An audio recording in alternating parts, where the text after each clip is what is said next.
Sport Express avec Samsé. Samsé, bravo les hommes en bleu.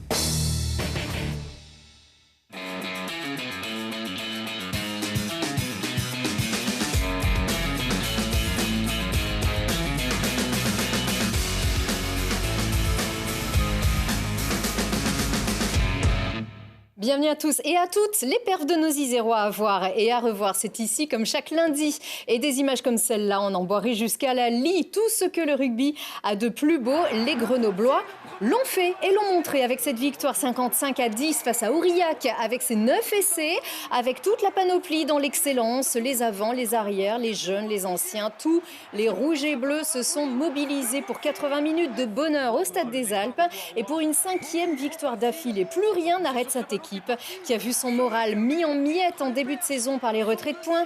Les joueurs offrent la plus belle des réactions sur le terrain et entrent dans le top 5, 5e de Pro D2 après 26 matchs dont 16 victoires. Il reste 4 journées de saison régulière. Tout est encore possible, mais le plus dur est fait avec un mental et une solidarité pareille. Les Grenoblois devraient offrir de magnifiques phases finales à leurs supporters dans un peu plus d'un mois.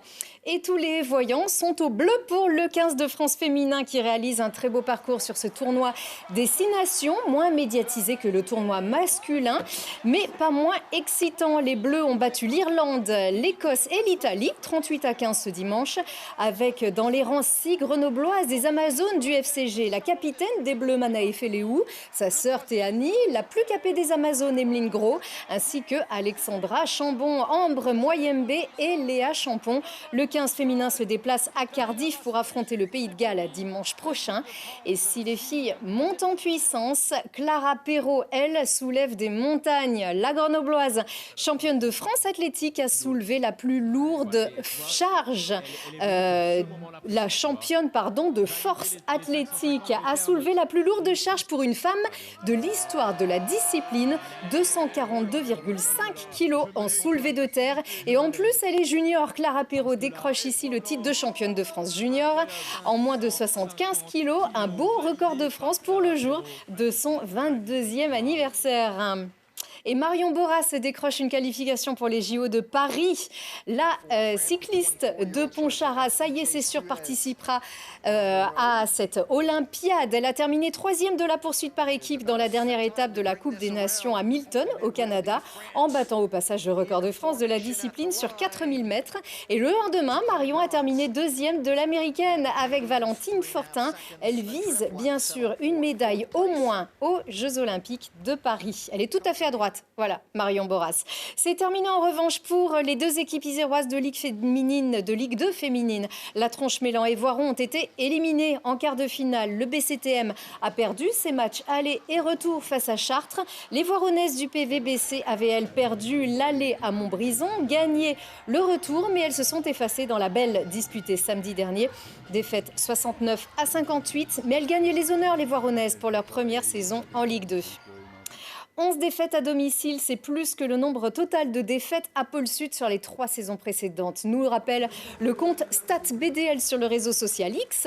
Les Brûleurs de Loup amorcent leur changement de cap. Une transition inévitable, annonce le club, et se sépare de 4 joueurs. Le Tchèque Martin Latal arrivé en 2024, le défenseur canadien Maxime Lamarche, un autre défenseur finlandais Jere Rouhiainen, et plus surprenant, le Canadien meilleur scoreur de Ligue Magnus Alexandre Lavoie n'est pas reconduit. D'autres devraient suivre dans le cadre de cette stratégie de restructuration. Et on attend encore de savoir qui prendra les commandes. Jeff Dufour ayant repris son poste de manager général. Grenoble ne serait que la 32e ville la plus équipée en infrastructures sportives de France, selon un classement du cabinet SMAPEN en 2023. Un classement dominé par Montauban. Aucune des plus grandes villes de France ne figure dans le top 40, donc on s'en sort pas si mal, surtout qu'une appli vient de confirmer le statut de terrain sportif grandeur nature de la ville. Elle s'appelle Form City et chacun peut y trouver son parcours. Reportage Fanny Abram. C'est sur les starting blocks que l'application Form City arrive à Grenoble avec déjà 10 parcours différents. En marchant ou en courant, ces parcours sillonnent la ville et ses multiples secteurs en alliant sport, détente, plaisir et découverte du patrimoine à l'aide d'un audioguide. L'application Form City Elle est à Grenoble parce que nous avons comme priorité politique en matière de sport de permettre une activité physique, une activité sportive en accès libre, en autonomie. Nous accompagnons, la ville de Grenoble accompagne les clubs, les fédérations, mais on veut aussi accompagner les sportives et sportives, marcheurs et marcheuses, sans condition, sans conditionnalité. Le but, c'est de permettre aux Grenoblois et aux Grenobloises de courir, de bouger sur des circuits jalonnés d'exercices physiques, utilisant le mobilier urbain ou avec des indications sur l'histoire, sur les monuments de la ville de Grenoble. Au cours de son inauguration, les utilisateurs ont pu découvrir plusieurs parcours et se familiariser avec l'application et ses différentes fonctionnalités, permettant par exemple de retrouver ses statistiques de performance ou des informations sur des points touristiques importants. C'est vraiment une initiative à la portée de tous.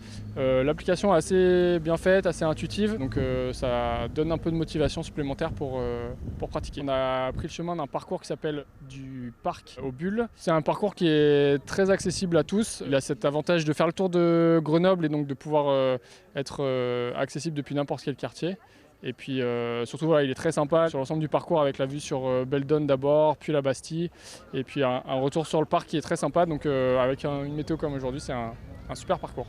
Nouvelle manière ludique de découvrir Grenoble, de changer de ses parcours habituels ou de s'initier à une pratique sportive, Formecity ne compte pas arrêter sa course de sitôt dans la métropole grenobloise et partira bientôt à la découverte d'un nouveau parcours sur les 80 ans de la libération de la ville. Et allez donc vérifier le nombre de joggeurs et joggeuses le long des berges de l'Isère à toute heure, c'est impressionnant. Au beau jour. Les amateurs d'escalade vont se régaler avec les demi-finales sud de difficulté à Voiron sur le site du gymnase Lafaille samedi et dimanche. On attend 550 compétiteurs jeunes et seniors avec à la clé un ticket pour la finale en juin et peut-être même pour certaines qualifications pour les Jeux. C'est tout pour cette semaine. Merci de votre fidélité. À très vite.